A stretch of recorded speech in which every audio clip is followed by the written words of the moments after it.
Hey everyone. One question I get a lot from fans is how do I come up to Nome to be a gold diver? And so I have an interview that my husband had with one of the guys that's dove in my butt a lot over the years, Jeff Orzechowski. And I've seen this dude make hundreds of ounces of gold, and he started about 7 years ago in the business, so he's got some serious bottom time. So check out this interview. I think you'll really enjoy it. Super informative, and have an awesome day. Cheers. All right, so we're with Jeff Orzechowski here. It takes me a second to think of your name. So it's a big last name. Yeah. So Jeff is like a real deal gold diver here. He dove on the Oroka for a couple weeks last year. I've seen your averages, so like I know you're good at it, right? I know you've worked on pretty many much years. all. Yeah. Yeah, you've worked many years at it. You've worked on like pretty much all the big dredges in Nome. Yeah. So Jeff's a good person to talk to about getting into the business or getting into the job of gold diving. I don't know. Everybody wants to be a diver, you know? I mean, it's definitely like a lot of people come here and they either want the experience or they make it a living, you know? And the reason why is just because it's just that easy here in Nome, you know? I mean, pretty much everywhere you get on a dredge, jump off a boat, and there's gold. Whether it's on the beach or, there's just a lot of gold out there. So, I think that is the unique experience is that, you're always going to get new faces, every year in Nome because they're, they want to try it, whether it's a TV show or they're just avid gold miners, I think it is pretty unique that, you get all different sorts of levels of, experience, commercial divers or, commercial dredgers or river dredgers so. So how long have you been at it? And then can you name like some of the dredges that you've worked on? Yeah. Here? So, my first year I came up was in 2013 and, buddy, basically I was bartending in Anchorage and, this guy that used to hang out with me was, hey dude, my dad's from Nome. He bought a camp. We got a truck and a 6-inch dredge. So, let's go do this. We get 50% of the gold. And I go, sounds like good. At the time I think gold's like $1,900 an ounce. And I was like, man, that sounds a lot better than this. So that, that was the trip. I came up here. It ended up not working out. He was just, we weren't very focused. We were just, young. It was just, I was in the military and, so I had to learn things the hard way. But, from then, it progressed from a 6-inch. It was a 6-inch river dredge. Literally didn't even know how to prime the pumps when we pushed this thing off the beach with a 4-wheeler. We pushed it out there. We had the hose in the water all stretched out and 40 feet of hose on a 6-inch river pontoons, the little plastic ones that Keen sells, And, it's out there in the surf and we're standing. Oh, you mean the one I used last year? Yeah, the one you used last year. And so, we're standing in waist deep water trying to prime this thing, and finally we get this pump motor primed. And like I said, we were new. And the next thing you know, we got water running through it. We're like, cool. Then the next thing you know, there's material, and we're both looking at each other like, oh shit, who's got the nozzle? And we didn't. And it just buried, like in 6 feet of water, and it went so far down so quick that we couldn't even get it out. We couldn't get the hose off. It's still there. It's still on West Beach somewhere. Like somewhere somebody's gonna find it. But that was the first hoorah, and then so we ended up calling his dad and we're like, hey, we need a new hose, and his dad was like, we're done. Like this has been too much, So so he after the hose thing, he just gave it up. He was like, well, because at that point, we I obviously didn't have the knowledge that I have now. His dad wasn't here, didn't really have a lot of that knowledge either, and it kind of turned into like it was the worst year ever. So like all of July rained. It was 45 days it just rained. We woke up in the tent, all of our stuff's wet. It was just miserable living conditions out there. And, his dad was just pouring money into it, and we weren't anywhere close to, like, making anything. Like, it was bad, Were you getting any gold? No, we didn't get, that was the first time we were here for probably 45 days, and by the time we got the dredge built, put it in the water, as soon as we lost that hose, that was it. Like we were here for almost 2 months, and we turned that pump on, and 10 minutes later, like our dreams were crushed. So, anyways, but it just happened to be that was the year that I had, ran into a good buddy of mine, Christian, who had come up, kind of the same thing, watched the TV show and all that, and used to play football and pro football or college football, and things didn't work out for him, so he was like, oh, I can do it, and so I remember his first story, putting his dredge in the water in the harbor was quite, it was quite the fiasco, like you could build something in California, and then when you get it to Nome, it just doesn't work, and that's kind of what he did. He put it in the water and mounted everything on it, and the front 6 feet of the dredge was underwater. So we had it like strapped to a tire in the middle of the harbor, and we're like cranking up the winch, to get it out, and stuffing pontoons underneath it. Like it was crazy, but. So you went from the 6-inch to his left, 6-inch, and then you went to work with his buddy because you stayed. Yep. I mean, did you guys?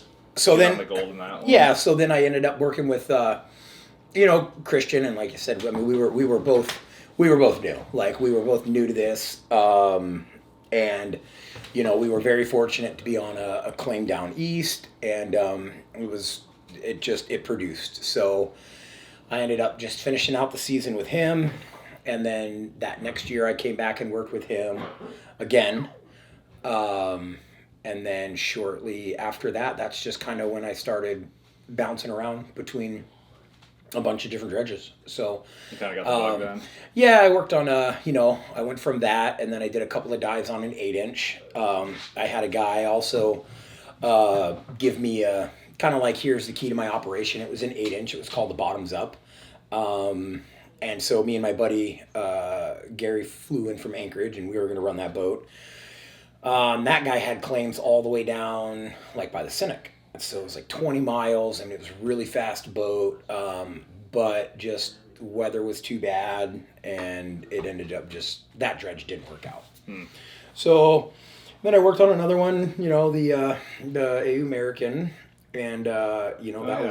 That's they're a good 14 boat. with us. Yeah, they're on 14. Yeah, and so they're a good boat. We went down to Tom Cod. That was before they were over here on the east side. That was the first time I ever got bent. I got the bends, which was just a novice, just trying to hero dive and doing a bunch of dumb stuff. So like you go too deep and stay too long? So they would run a 50-foot hose, and they had an 8-inch dredge, and at the time they were set up with 2 small Kohler motors, little P1500 pumps, and it had pretty good suction, but I was just deeper than what I thought I was. Some guys, they put the transducers on the GPS at the water line, or some people put them on the bottom of a pontoon, or they're adjusted. And so that's always something that obviously every diver should be aware of, but in that case it was 3 feet below the water line, and so when the GPS is reading 30 feet, you're not really at 30 feet, you're at 33 feet. And then by the time you dig a 3-foot hole or a 4-foot hole, down there, because it was just bottomless, so you were looking just for these layers, I ended up doing like a 4.5 hour dive, and I came up, just took a quick little break, but I didn't do no safety stop or nothing, because I was like, I'm still above 30 feet, not really a big deal. But so I came up, and it just kind of hit me. I was like, man, this is like, my shoulders are tight, but it was like the storm was coming. So I was like, I'm going to go back and do another dive. So I basically just ate something real quick, went back down, and proceeded to do another like 4.5 hour dive. And when I came back up, it was, I literally couldn't turn my head. It was just like this. It just sounded like I was talking in a tunnel, and I mean, I literally couldn't turn my head like this. Did you get like the Rice Krispie, like the popping? Yeah, so I come in, and we come back in, and I'm like, man, something just isn't right. And, so through the VA, I've got 100% medical. So I called the VA, and I'm like, man, something's just not right. I need to go get it looked at, and so I called the Divers Network, Dan, which the lady on the phone was absolutely amazing. And she's like, yep, got to go to the hospital. And there's 2 things you can do. It's either, get to a chamber, redive, decompress, or, oxygen. And so So I called the VA, and the VA is like, yeah, go to the hospital. So I go to the hospital, and the doctor, didn't even know. Like, he told me I had crepitus, and he's like, oh, this is kind of uncommon to, see a young man in your, physical conditioning get crepitus. Normally it's, elderly people in their knees, when the joints pop and stuff. And he couldn't put that together. Couldn't put it together. And I said, listen, with so many divers in the water here. I'm like, listen, I was 32 feet, 8 hours. I'm pretty sure I got bent. And he's like, well, I said, here, look, here's a number to the Dan Network. Divers Access, call them. Like, I just talked to him, and it was crazy. He actually called and spoke to the same lady that I had talked to, which was absolutely crazy. And so she's like, basically like, put him on oxygen or whatever. And so I went in, and they did the chest x-rays, and I had the air embolism, and so it was pretty crazy. But then the doctor comes back in, and they're just like, basically like, it's just going to work its way out of the system. And I go, well, once again, if you get bent, 1, 2, 3 things you can do. I said, there's an oxygen can we open this valve and let me breathe oxygen, and they said, yeah, the VA's 2 days of medical care. So basically just opened up the valve, and I was on oxygen for 1 day, and they took x-rays the next day, and everything had gone away. But the nurses were coming in, they were like, can we feel your neck? We've never felt anything like this before. And on both sides, from my earlobe all the way down my neck over here to my collarbone, it was just like pop, pop, pop, pop, pop, pop, pop, Oh pop, man, all the that's way. so weird. How common is that, do you think? I know there's, I don't know. I've heard of a couple guys getting bent, and a lot of it is even solo divers. I was talking to another one, and he was like, yeah, I came out of the water, and I was doing these 8-hour dives, and and then I remember just coming out, and then I just like got dizzy and boom, fell asleep.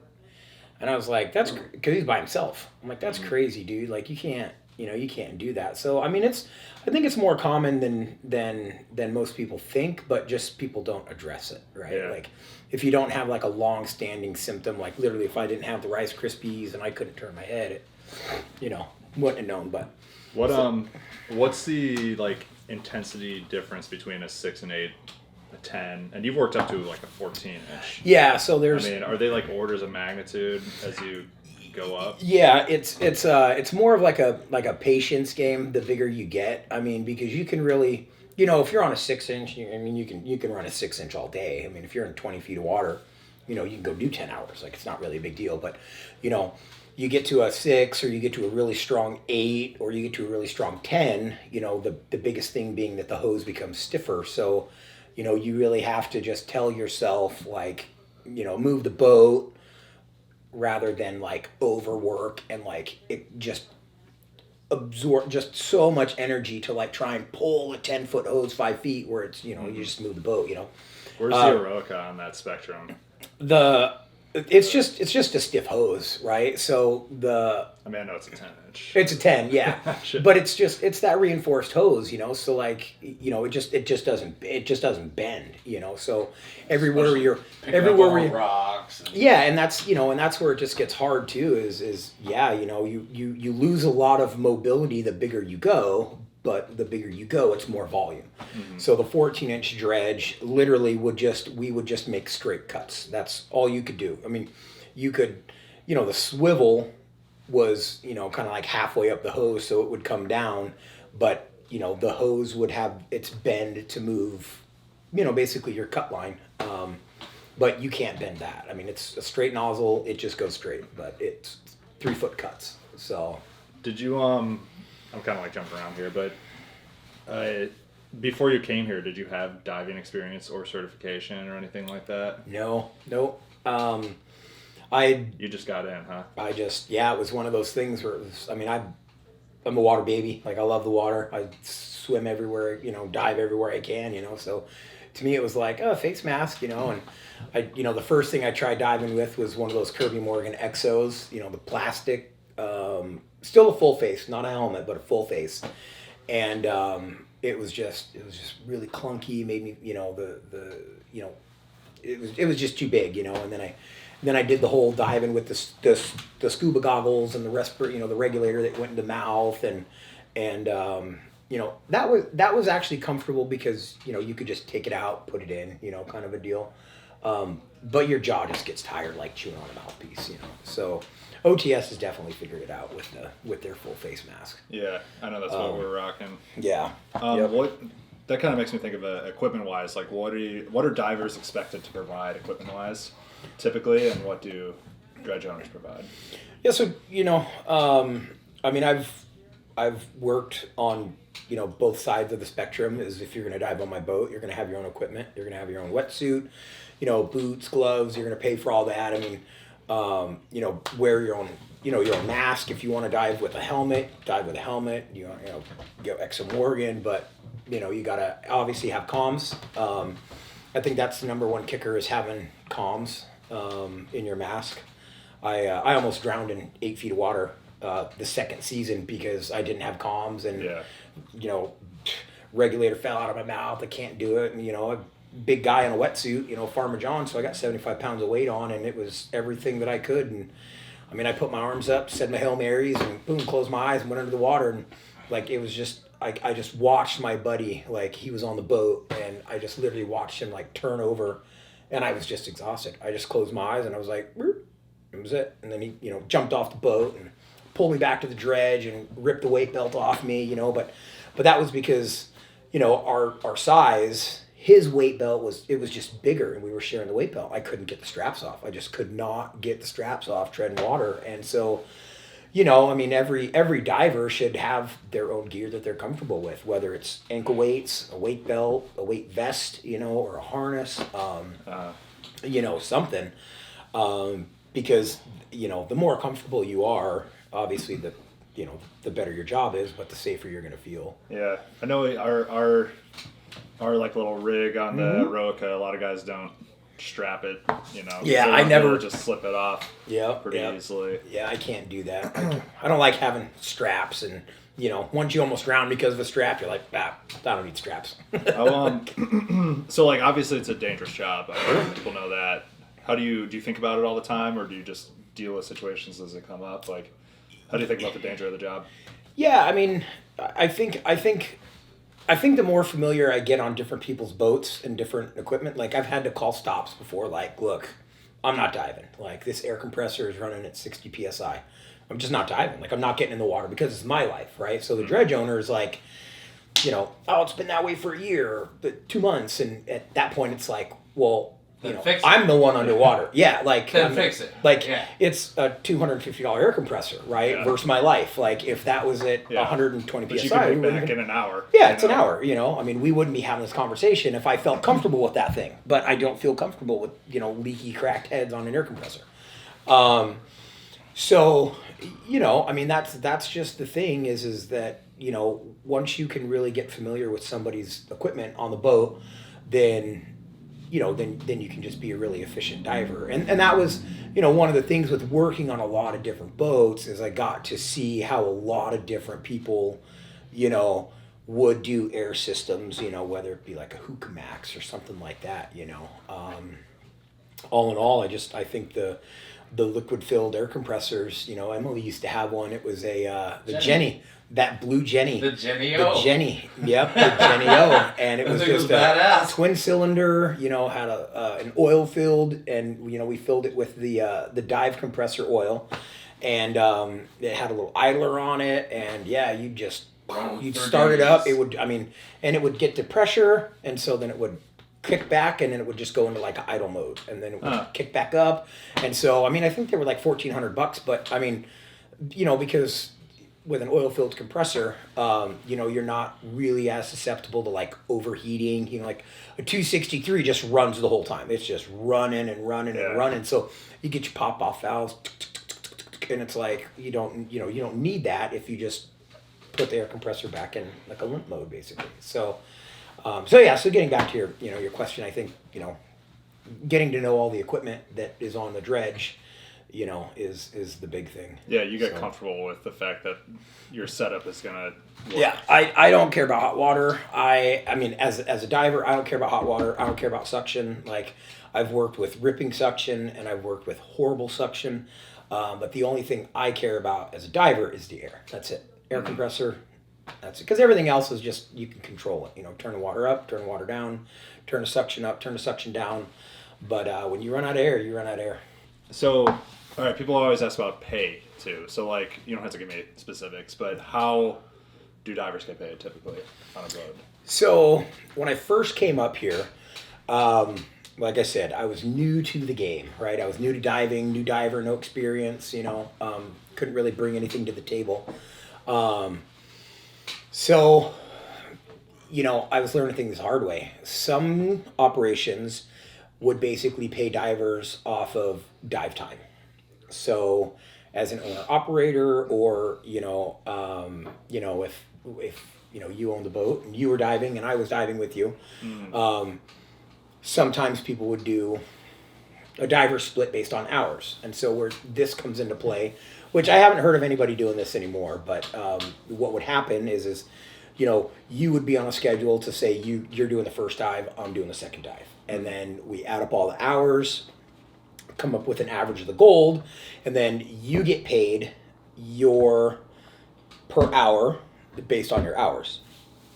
And so where this caused some problems before, and Emily knows this, we had there was one summer we had like 4 divers on the boat, and I remember this diver took every first shift, and for the week you could only get the morning dive. There was no afternoon dive, there was no evening dive. Yeah.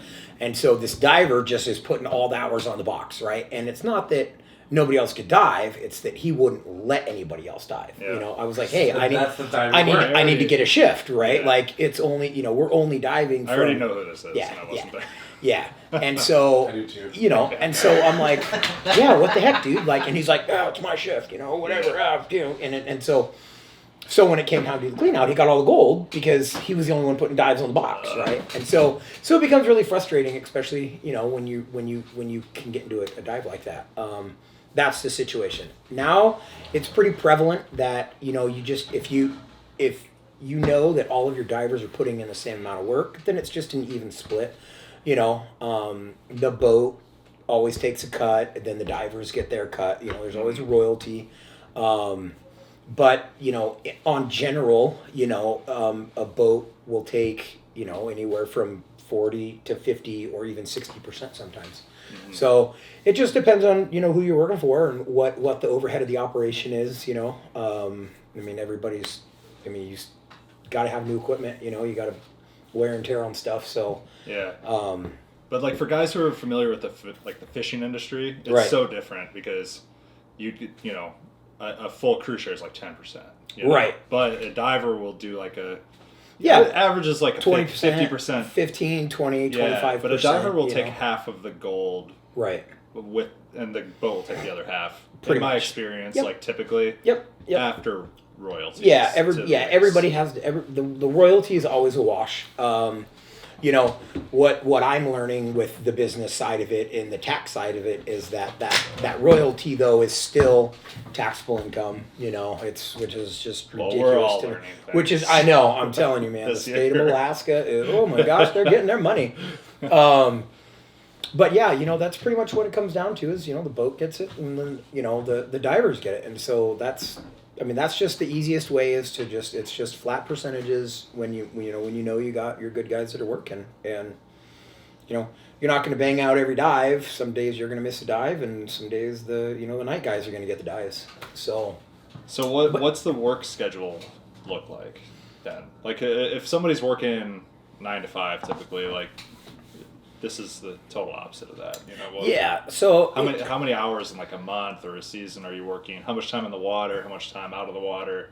What does that look like? Yeah. So when you're on the boat and the boat's running, if you've got 2 divers or if you have 3 divers, if you've got 3 divers and you all have to be on the boat, that turns into a 16-hour day every day or 17-hour day. It's a hour to get out and get set up. The first guy goes down for 4.5 or 5 hours. Then the next diver goes down for 4 or 5 hours. The next guy goes down for 4 or 5 hours. And then you got to bring the boat back in, or you leave it anchored up. 2 guys, it's pretty manageable, but you figure a 12-hour day. If you're putting an 8-inch, if you're running an 8-inch, you can put some hours in because our windows are so short, right? So I remember was it last season or maybe the season before? There was only 55 days, right? And so that's from, you figure like May when all the ice leaves. If you're the first boat in the water, you're talking May, June, July, August, September. Some people are leaving in October. I mean, you're lucky to get 60 days. So, that's when you get your summer, day. Like last summer. Yeah, I mean, last summer, I think I heard 30? one guy got, well, no, I think it was more than that, but one guy got the most days I heard, and it was only 52. So. Dude, Eddie, why don't you just scoot in here? Oh, yeah. Eddie's here also. Hey. Yeah. Yeah, I remember June, we probably did like 2.5 weeks. Yeah. Straight, pretty much, last June. I mean, I only have 1 full season under my belt. July was like 5 days. July is almost always. Yeah. It's Like the 3, worst. 4, 5 2 days. years ago, though, July was Killer. awesome. Man, it was like 35 days. Yeah, It was and then we crazy. probably had, I would say, 10 days on average. 7 to 10 7 days. to 10 days a month. On Yeah. average a month. There's in a lot of some- idle time. In some ways, it's really easy. Mhm. Like, it's actually kind of an easy job. And I mean, I just tendered for everybody all summer. Right. But you have long days, but you also go like. The tender has the longest day. You thinking about it, you're like, man, this is. The tender you're is the like, longest ugh. day, but it's not as intense. No. But It can be. Can be. Depends on how needy your diver is. Yeah. yeah. If you can't move the boat, Well, okay, then you're gonna keep moving the boat. I mean, Speaking of idle time, okay, why do you think most divers, or how about this? What are some of the biggest reasons people like wash out of the business? Like, I think there's a lot of divers that come up and they don't make it. I think idle time is one of the biggest ones. Like, guys just I think idle hang time- out at the bar too much. Like, they spend all They their drink money. their money. They They drink their money. They got Yeah. a whole month off. They don't know what to do with themselves, and they just kind of like fuck up. you know, Yeah. and- Well, a lot of it too is knowing the right people. You gotta kind of know the right people. Yeah. Because just getting an apartment in Nome is ridiculous. Yeah. I mean, What's an apartment run for somebody? If you want to come 6 months in the summer, I mean, what are you paying? well, let's see. For a 3-bedroom, nice apartment, I pay almost $1,900 a month. Yeah, per That's person. just for rent. That's per person.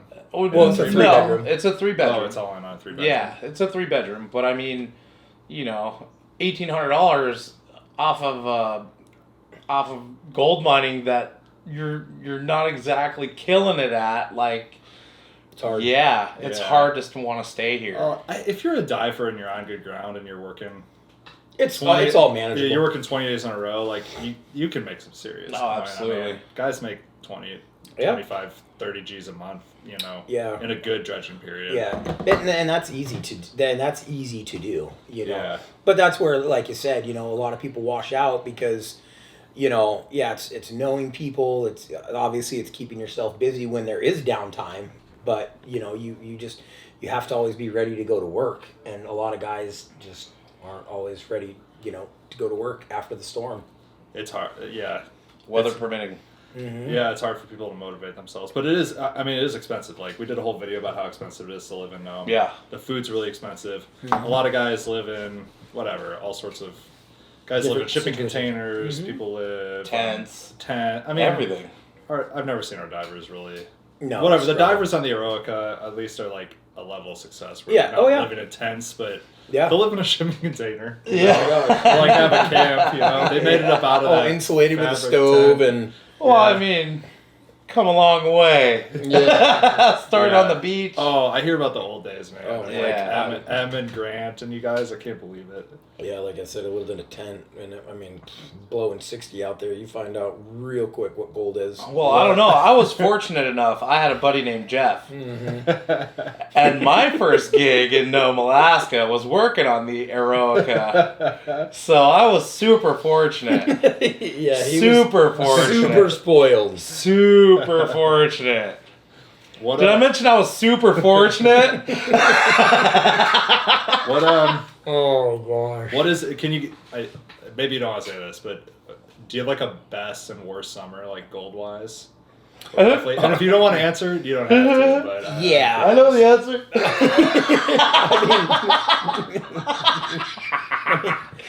I got some details on it. Yeah. I'm on a, We got a news article. definitely sunk that bad one summer. year. Yeah. You know, yeah, that was a bad summer. Boy, what a shipwreck year that was. Oh man, What happened? Under the sea.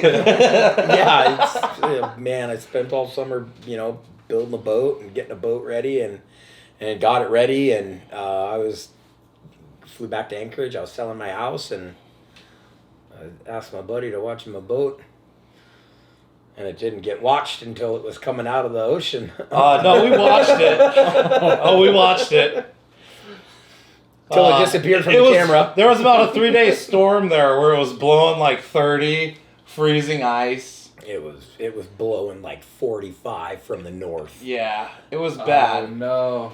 And My boat was parked in the outer the harbor. boat was in the outer harbor, a stone's throw away from the dock, like from the pier. It was from the anchored. pier. It was anchored. Yeah, It was on anchor. yeah.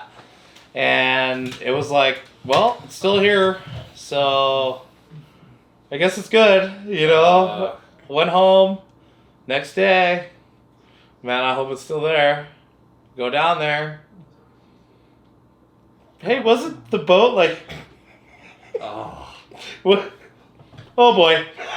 I was like, but see, at the time there was like 2 or 3 other people that were also on boat watch and couldn't get a hold of no one. Wait, so did it float away? No, Or break anchor, or it sunk in the so- outer harbor? It held on to all the freezing spray and eventually got so heavy one-sided that it just finally snapped the anchor line. Seesawed the anchor line. And then just kind of floated up against the pier, just got beat on, Threw and it on the then rocks, and then filled up with water, and down she went. Jeez. All right, so that was a summer low. I'm gonna guess. Yeah. It was actually a really good summer, just a terrible ending. Oh, The ending was just. It's okay. We've made up since then. So I Jeff didn't definitely talk to forget- me for about 6 months. 6 months. He's still in my phones as Crossbones, like dead to me, Eddie. Like Daddy. yeah, Daddy. Yeah, Daddy. Yeah, dude, Yeah. dead to me, man. Dead to me, Eddie. But then it's kind of one of those things, man. Where we ran a 6-inch, and I think my best year on a 6-inch was like 130 ounces, which is take home. Mhm. Well, no, that wasn't my take Or home, total, but I'm just saying okay. that was total, Yeah. which is pretty good, and then On a you know 6-inch, yeah, on a 6-inch, and then you got 8s that are they're consistently 200 300 ounces, and then obviously when you get to a 10, you're moving more ground, so it goes up, and then obviously when you're on a 14-inch, it just Possibilities are endless. yeah, it just keeps going. We were doing some amazing cleanouts, and it just you're just blown away. Like, man, I'll never go back to a 6-inch dredge. I'll never go back to an 8-inch dredge. But it beats your body up the bigger you go. That 14-inch. After like 3 days, you just can't close your hand. They're just numb from pulling that hose around, and it's. Yeah, it's like exponentially more difficult. Way right? more. Yeah, every level up. Like, you're thinking 6 to a 10 isn't going to be that much, but it's It's a huge leap. This is a big gigantic. A difference. 6 to a 10 is a huge leap. Yeah, there's a piece of gold right there, and there's a rock right here, and I could be a 5-ounce nugget, and I can't get it with my 10-inch, the 10-inch hose. It's right there, but the 6-inch, you're like, ring. It's just that easy. It's just that easy sometimes, but yeah, 10 it just moves a lot of material. So, So for people who want to get into the business, people ask this all the time. I don't know. Do you see any commonalities of what works for people? Usually somebody knows somebody, but gotta have a connection. Have you heard of guys who just kind of show up and make it work? kind of not really.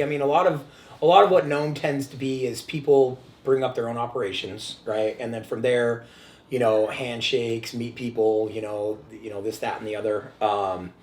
But I think it's hard to find good people that come up here with multiple like asset, like what they bring to an operation. You know, like you can't. I mean, yeah, you could have 10 divers show up off the boat or off the airplane, and you give 10 divers a job. But can you have can they park a boat?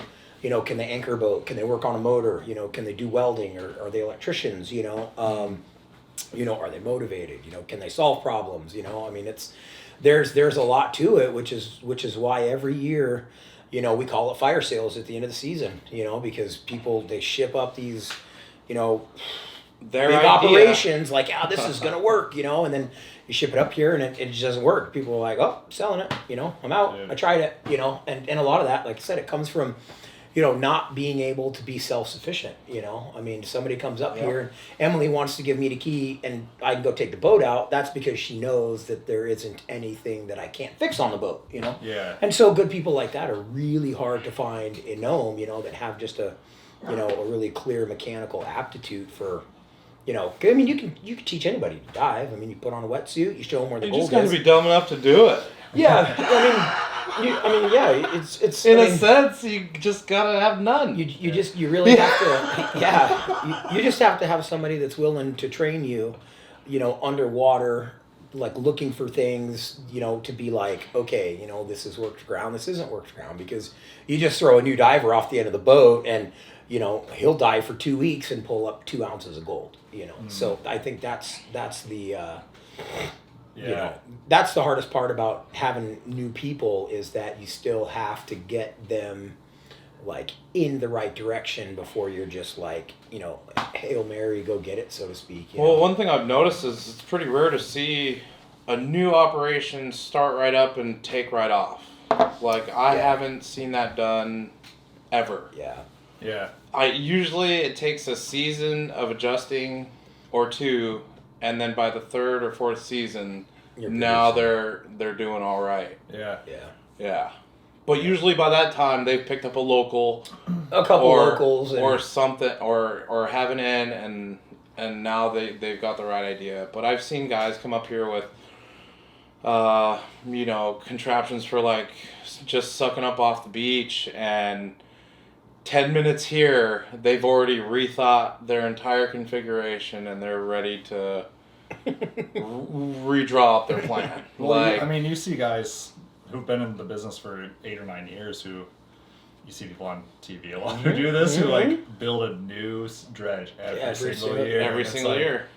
Yeah, you can never win like that, I don't think, because you never can get it done. You never get any capital. Even the most genius people here, and there's a couple, there's a couple of real geniuses here.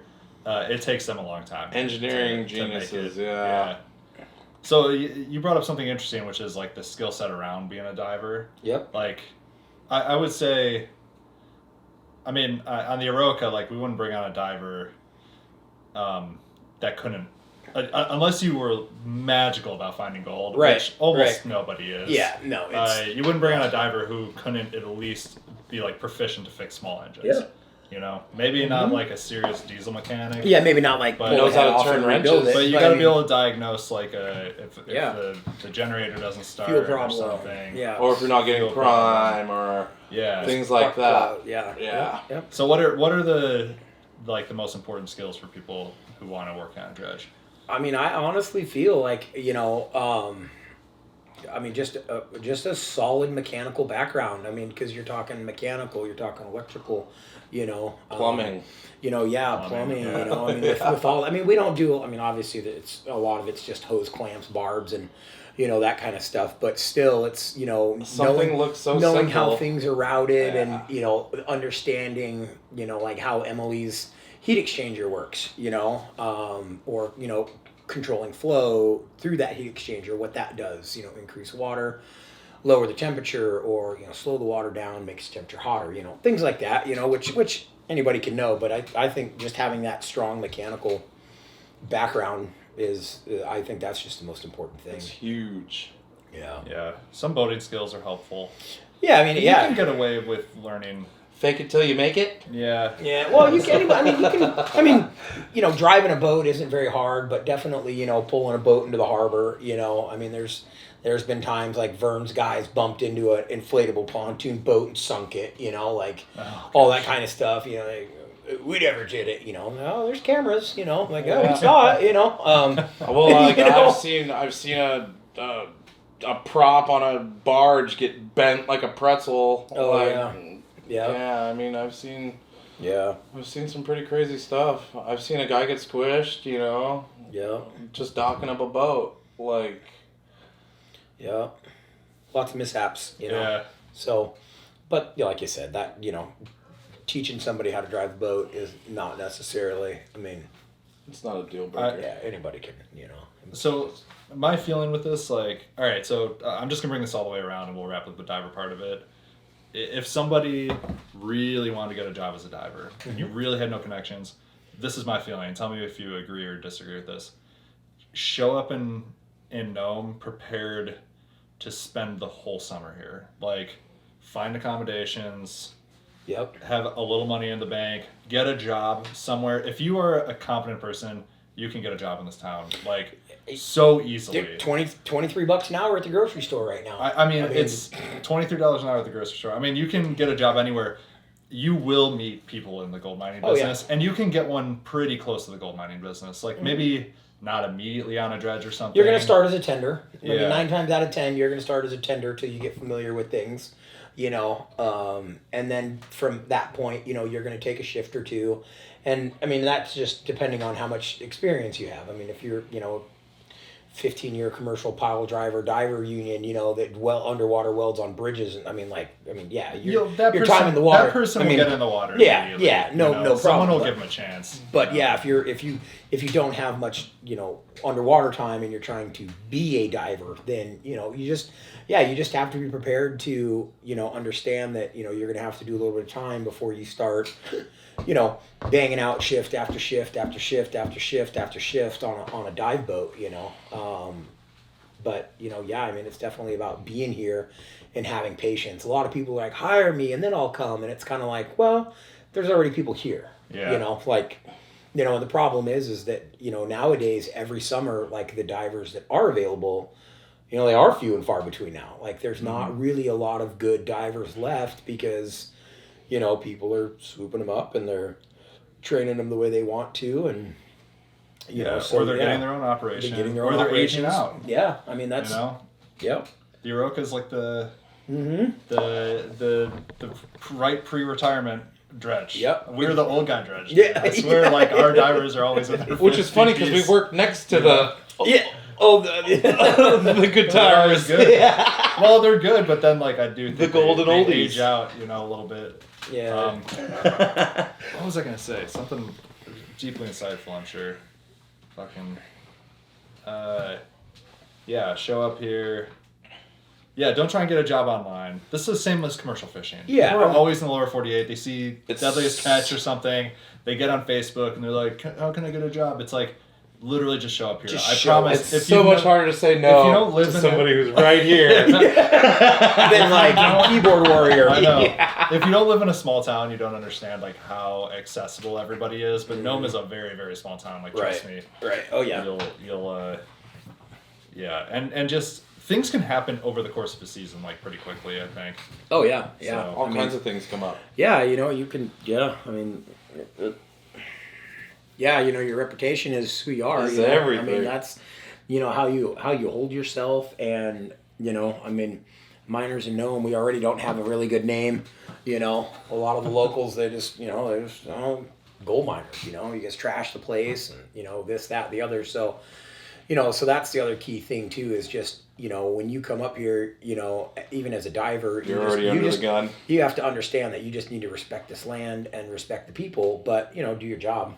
And then you'll go a long way. In 8 years, I've made a lot of family up here, even as a gold miner. Like, even some of the bars that I, would hang out at. For years, I couldn't get one person to say hi to me. Like, it was just, it was like, oh, you're a miner, but it wasn't until, you start really getting involved with the people here and yeah, when they start seeing you, after over 3, 4 years, they're like, all right, this guy's really he's not going staying. nowhere. Yeah.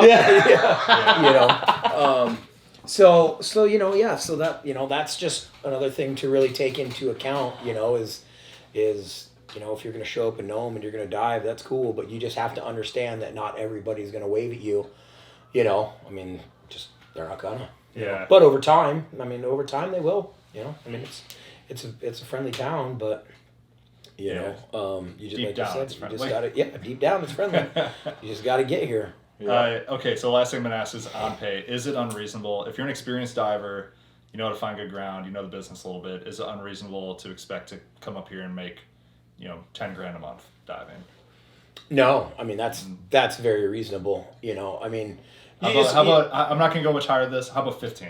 Is it possible to do that in the summer? I mean, yeah, you're only. I mean, you're talking a take home of 8 ounces. So I mean, that's very reasonable with a machine that is operating. You know, I mean, it's the risk. You know, like you take a new guy and you can't pay him technically the same as you would pay a 10-year like gold diver, right? Like you're gonna rely on me to put the dredge on the gold, and then now it's your turn to now you're just producing, so to speak. So there's guys that are on both sides of the fence about it, but ultimately, like you said, you're only going to work 7 days out of the month. I mean, anybody making $1,000 a day is, that's good. I mean, that's, you show me anywhere in the United States where you don't have to have a college education, you don't have to have a certificate, you don't have to have any schooling, you just have to have no certification, common sense, and work hard, and it just, it pays off. $1,000 a day, there isn't anybody in this world that can complain. That's like a reasonable bar? Yeah, that's what you can make. That's very reasonable. I'm asking you that. I know that. Yeah, that is, some dredges will pay you 13%. Some dredges will pay you 25%. Some dredges will pay you 20. Some will pay hourly. Or some will pay hourly. Even your tender. Your tender's $20 an hour, 25 an hour, 30 an hour. It's just respected at how many hours you're gonna beat this tender up for. 16 hours a day for 10 straight days. Obviously at that point, the boat's producing, kick the guy a bonus or something, but, overall, if you can do an ounce a day, then you're doing, pretty good. Yeah. I'm just trying to give people like a ballpark idea of like, it's a dangerous job, it's remote, it's difficult, but like there's a reason that there is rewards. It's like, there's rewards to it. You get the freedom. You get to take time off. Yep. In the off season and. Yeah, and that's the reason why I do this is it's the freedom to like leave town, go spend time with my daughter, come back, go to work. I did a 9 to 5 in the military for 17 years. I'm over it. And just once you have all the skills, then you make your own time, So, cool. That's definitely, that's where your hourly comes into play too. Half ounce an hour. If that's your average, then you want to get back down. You better get 8 hours in. And if you're doing if you're averaging a half ounce an hour, then you're making $1,000 a day. Yeah. So. Well, that's awesome, man. I know this answered a ton of questions for people. Cool. And who are curious about being a gold diver. I'm going to turn this off, refill my apple juice, and then we'll swap over to you. Huh? Sweet. Cool. All right.